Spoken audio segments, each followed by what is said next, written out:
अभी ये चैत का महीना चल रहा है, इस महीने में शीत बहुत ज्यादा पड़ता है, तो मैं उसी पे एक यूनिक सॉन्ग लाई हूँ फ्रेंड्स। तो मेरा ये गीत आप सबको अच्छा लगे तो मेरे चैनल को लाइक शेयर एंड सब्सक्राइब करें और प्लीज मुझे कमेंट करके बताएं कि मेरा ये गीत कैसा है। तो आइए मैं सुनाती हूँ।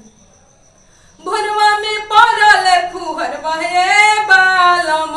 भोरवा में पड़ल फुहरवा हे बालम, सितिया से भींगले अचरवा हे बालम, सितिया से भींगले अचरवा हे बालम, सितिया से भींगले खटिया निकाल रोजा बाहर सुत जालो, अम हुआ के हवा रोजे खालो, खटिया निकाल रोजे बाहर सुत जालो, अम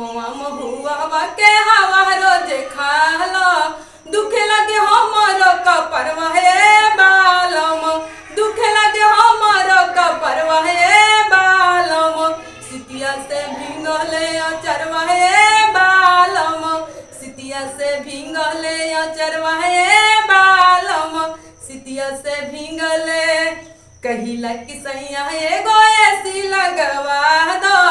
लाली पलंग रूमावा में कसवा दो, कहिला कि सैया एगो ऐसी लगवा दो, लाली पलंग रूमावा में कसवा दो,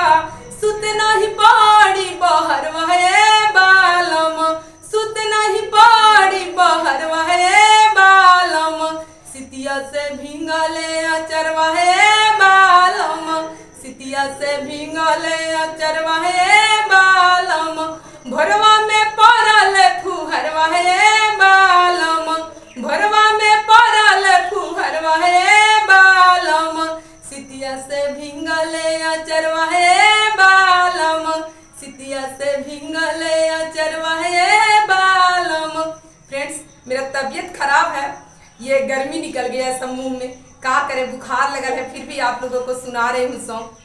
हर हर महादेव, जय माता दी। और जब तक नवरात्र रहेगा फ्रेंड्स, तो मेरा 9 दिन नवरात्र में माता रानी का ही सॉन्ग रहेगा। मैं उस समय कोई सॉन्ग नहीं लाऊंगी, सिर्फ माता रानी का ही भक्ति सॉन्ग ही रहेगा।